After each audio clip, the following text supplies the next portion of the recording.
2024 లేదా 25లో డిగ్రీ లేదా బీటెక్ చదివారా? సాఫ్ట్‌వేర్ జాబ్ కోసం ఎదురు చూస్తున్నారా? అయితే కోడ్ జ్ఞాన్ 100 డేస్ కోర్సులో చేరండి. జాబ్ సాధించండి. నమస్తే, వెల్కమ్ టు సుమన్ టీవీ. నేను మీ యాంకర్ శ్రీ. కాలభైరవ అష్టకం చాలామంది ఇంట్లో రోజు చదువుతూ ఉంటారు. దాని యొక్క అర్థం తెలుసుకోవాలి అని ప్రయత్నం చేస్తూ ఉంటారు. సో ఈ ఎపిసోడ్లో దీని గురించి క్లియర్గా విశ్లేషణ ఇవ్వడానికి మనతో పాటు వేదిక ఆస్ట్రాలజర్ ఉమా గారు ఉన్నారు. అడిగి తెలుసుకునే ప్రయత్నం చేద్దాం. నమస్కారం ఉమా గారు. నమస్తే అమ్మా. కాలభైరవ అష్టకం దీన్ని ప్రతిరోజు చాలా మంది చదువుతూ ఉంటారు, కానీ దాని యొక్క అర్థం ఏంటో చాలా తక్కువ మందికే తెలుసు. అండ్ అలాగే కాలభైరవ అష్టమి కూడా రాబోతూ ఉంది. సో ఆ రోజు కనుక కాలభైరవ అష్టకం కనుక మనం చదివితే ఎలాంటి ప్రయోజనాలు ఉంటాయి, ఎవరెవరు చదవచ్చు అంటారు, ఏ సమయంలో చదివితే మనం అనుకున్న రిజల్ట్స్ వస్తాయి అంటారు? తప్పకుండా అమ్మా. కాలభైరవ అష్టకం అండి. ముఖ్యంగా కాలభైరవుడు అనేటువంటి ఆయన శివస్వరూపాల్లో, శివుడి యొక్క గణాల్లో ఒక ఆయన అనమాట. ఆయన యొక్క ఆధీనంలోనే కాలము అనేటువంటిది ఉంటుంది. ఆయన యొక్క ఆధీనంలోనే త్రిలోకాలన్నీ కూడా, అన్ని లోకాలకి ఆయన ఆధిపత్యాన్ని వహిస్తూ మృత్యువును కూడా ఆపగలిగేటువంటి శక్తి కాలభైరవుడికి ఉంటుంది. అలాంటి అష్టకాన్ని ప్రతిరోజు దారిద్రము అనేటువంటిది పోవడానికి ఇంట్లో ప్రతి ఒక్కరూ పారాయణ చేస్తారు. అర్థం తెలుసుకుని చేయడం వల్ల ఆయన్ని మనం విజువలైజ్ చేసుకుని చేసేటువంటి పద్ధతిలో, ఆరాధించేటువంటి పద్ధతిలో చాలా చేంజెస్ వస్తాయండి.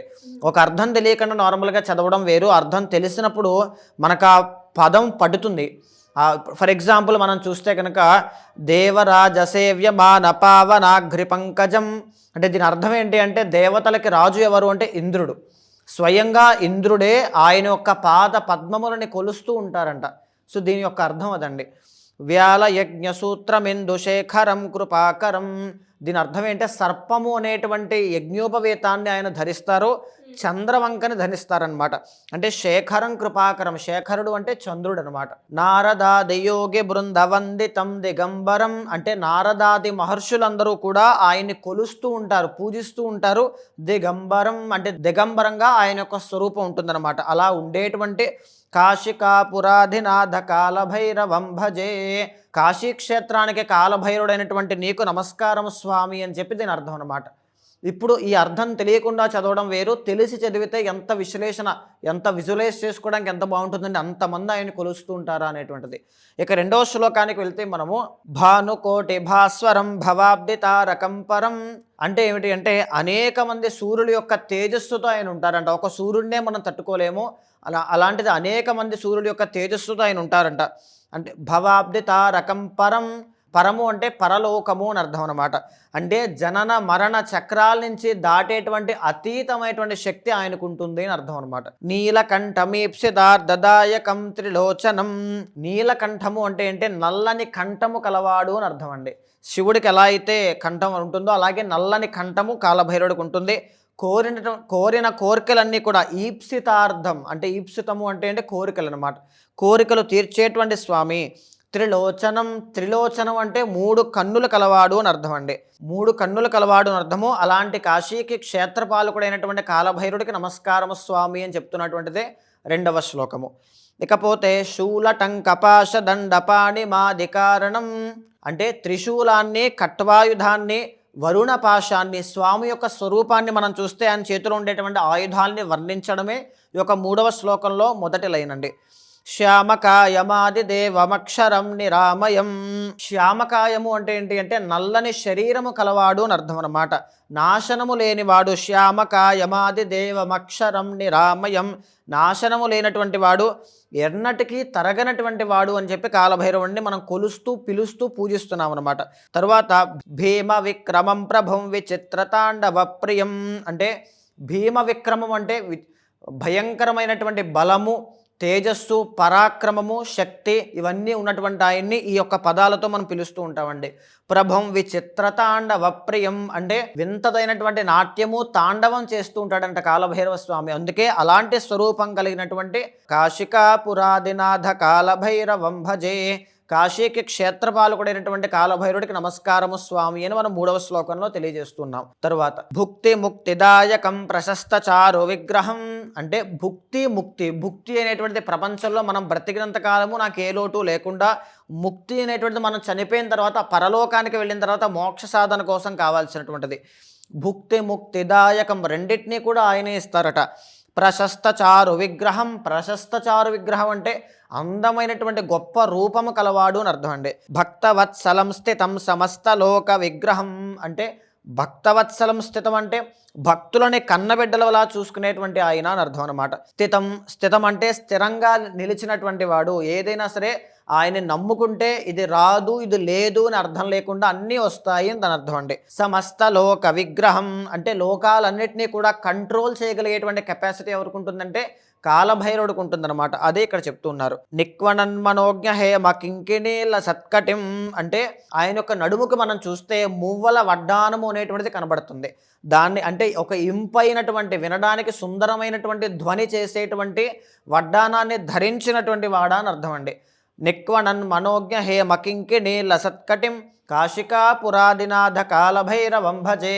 ఇలాంటి స్వరూపం కలిగినటువంటి కాశీకి క్షేత్రపాలకుడైనటువంటి కాలభైరవుడికి నమస్కారం చేస్తున్నాను అర్థం అండి. ఇకపోతే 5వ శ్లోకాన్ని మనం వెళ్తే ధర్మసేతుపాలకంత్వ ధర్మ మార్గనాశకం అంటే ధర్మ మార్గంలో నడిచేటువంటి వాళ్ళని కాపాడుతూ అధర్మ మార్గంలో నడిచేటువంటి వాళ్ళని నాశనం చేస్తున్నటువంటి వాడా. కర్మపాశమోచకం సుశర్మదాయకం విభం కర్మ అనేటువంటి పాశం నుంచి తప్పించగలిగేటువంటి శక్తి ఉన్నటువంటి వాడా. సుశర్మదాయకం విభం అంటే మంచి శుభాలు కలగజేసేటువంటి వాడా. స్వర్ణవర్ణ శేషపాశ శోభితాంగ మండలం అంటే బంగారు వర్ణం కలిగినటువంటి శరీర కాంతి కలిగినటువంటి వాడివై పాములనే తాళ్లుగా ధరించినటువంటి వాడా. కాశీకి క్షేత్రపాలకుడా కాలభైరవా నీకు నమస్కారము అని చెప్పి దీనికి అర్థం అండి. ఇకపోతే రత్నపాదుకా ప్రభాభిరామ పాదయుగ్మకం అంటే రత్నాల్లాంటి పాదరక్షల వలె అందమైనటువంటి పాదాలు కలవాడా అని అర్థం అండి. దీని అర్థము నిత్యమద్వితీయమిష్ట దైవతం నిరంజనం అంటే నిత్యుడు అద్వితీయుడు అందరికీ ఇష్టమైనటువంటి దైవంగా ఉండేటువంటి వాడా అని అర్థం అనమాట. నిత్యుడు అద్వితీయుడు అంటే వేరుగా చూడలేనటువంటి స్వరూపం ఎక్కడైనా కలవాడు అనమాట. ఆమ్ని ప్రజెంట్ అంటారు చూసారా, ఎక్కడైనా కలవాడు నిత్యుడు అద్వితీయుడు. తరువాత మృత్యుదర్పనాశనం కరాలధన్శ్రభీషణం అంటే మృత్యుదేవత యొక్క గర్వాన్ని కూడా అణిచేసేటువంటి వాడు. మృత్యుదేవత యొక్క భయంకరమైనటువంటి కోరల నుంచి రక్షింపగలిగేటువంటి దైవమైన కాశీకి క్షేత్రపాలకుడైనటువంటి కాలభైరవా నీకు నమస్కారము అని దీని యొక్క అర్థం అండి. అట్టహాస భిన్న పద్మజాండ కోశ సంతతిం దృష్టిపాత నష్టపాపజాల ముగ్రనాశనం అంటే బ్రహ్మాండాల యొక్క సమూహాన్ని తన యొక్క అట్టహాసంతో ఆయన ఉన్నటువంటి గంభీరత్వంతో నాశనం చేయగలిగేటువంటి ప్రచండమైనటువంటి స్వరూపం కలవాడు ప్రళయకారుడు అని దీని అర్థం అండి. అట్టహాస భిన్న పద్మజాండ కోశ సంతితిం దృష్టిపాత నష్టపాపజాల ముగ్రనాశనం కంటి చూపుతోనే పాపాలని కూడా హరింపచేసేటువంటి దైవము అని అర్థం అండి. అష్టసిద్ధిదాయకం కపాల మాలికాధరం అంటే అణిమాది మహిమాది 8 రకాల సిద్ధుల్ని ప్రసాదించగలిగేటువంటి దైవమా. కపాలమాలికాధరం కపాలాలు కలిగినటువంటి పుర్రెల దండని ధరించినటువంటి కాలభైరవుడా కాశీకి క్షేత్రపాలకుడా నీకు నమస్కారము అని దీని అర్థం అండి. భూత సంగనాయకం విశాల కీర్తిదాయకం కాశీవాసిలోక పుణ్యపాపశోధకం విభం అంటే భూతాలన్నిటికీ కూడా ఒక సైన్యం ఉంటుంది, దానికి ఒక నాయకుడే కాలభైరవుడు అంటండి. లోకమంతా వ్యాపించేటువంటి కీర్తి ప్రతిష్టలు తేవగలిగేటువంటి శక్తి ఉన్నటువంటి వాడు కాలభైరవుడు అంటండి.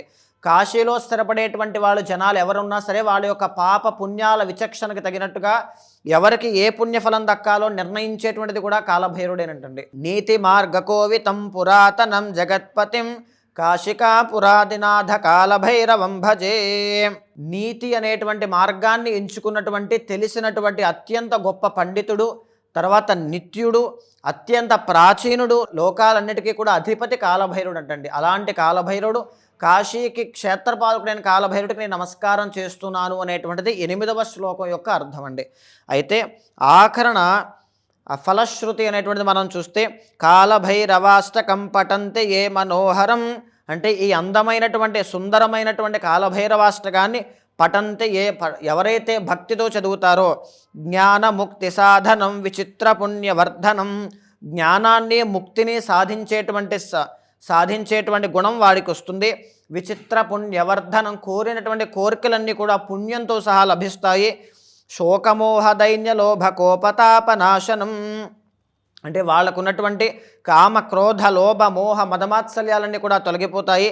తే ప్రయాంతి కాలభైరవాగ్రసన్నిధం ధ్రువం. కాలభైరవుడి యొక్క సన్నిధిలో కానీ శివాలయంలో కానీ దీన్ని చదివినంత మాత్రం చేత విశేషమైన శుభ ఫలితాలు కలగజేస్తుంది అని అర్థం అండి. అయితే ఈ యొక్క కాలభైరవ అష్టకాన్ని నవంబర్ 28వ తారీఖు మార్గశిర శుద్ధ అష్టమి రోజు కాలభైరవుడి యొక్క జన్మించినటువంటి రోజు అండి. ఆ రోజున ఎవరైతే దీన్ని 9 సార్లు కానీ 21 సార్లు కానీ పారాయణ చేస్తారో తప్పకుండా వాళ్ళకి కాలభైరవుడి యొక్క అనుగ్రహం కలుగుతుంది. ఇదే కాకుండా ఇంట్లో నరదృష్టి కానీ శత్రుబాధలు కానీ ఆరోగ్య సమస్యలు కానీ అప్పులు కానీ దరిద్రము కానీ ఏదైనా ఉండి ఇబ్బంది పడుతున్నటువంటి వాళ్ళు ఎవరికైనా సరే తప్పకుండా చేయాల్సింది ఏంటి అంటే కూష్మాండ దీపము అనేటువంటిది వెలిగించాలి. కూష్మాండము అంటే బూడిద గుమ్మడికాయ అని అర్థం అండి. బూడిద గుమ్మడికాయని సకంగా కట్ చేసి ఆ రోజున కాలభైరుడి యొక్క సన్నిధిలో కానీ శివాలయంలో కానీ ఒక నల్లని వస్త్రాన్ని పరిచి ఆ వస్త్రంలో గళ్ళుప్పు వేసి కాస్త నవధాన్యాలు వేసి ఆ కట్ చేసినటువంటి సకము ఉన్నటువంటి బూడిద గుమ్మడికాయని పెట్టి దానికి పసుపు రాసి కుంకుమ బొట్లు పెట్టి దాంట్లో నల్ల నువ్వుల నూనె తోక మిరియాలు అనేటువంటి వేసి దీపాన్ని వెలిగించడం వల్ల, అలా వెలిగించేటువంటి సమయంలో కాలభైరవ అష్టకం చదవడం వల్ల శరీర ఆరోగ్య సమస్యలు కానీ అప్పుల బాధ కానీ దరిద్రము కానీ గొడవలు కానీ శత్రు బాధలు కానీ ఏవైనా ఉంటే ఎవ్రీథింగ్ అన్నీ కూడా క్లియర్ అయిపోతాయండి. తప్పకుండా కాలభైరవ అష్టమి రోజున దీన్ని పాటించండి. వీలైతే ఆ రోజున కాలభైరుడి యొక్క ప్రీతి కోసం శివుడికి అభిషేకం చేయించడం వల్ల విశేషమైన శుభ ఫలితాలు తప్పకుండా కలుగుతాయి. థ్యాంక్ యూ ఉమగారు, థ్యాంక్ యూ సో మచ్. నమస్తే అమ్మా.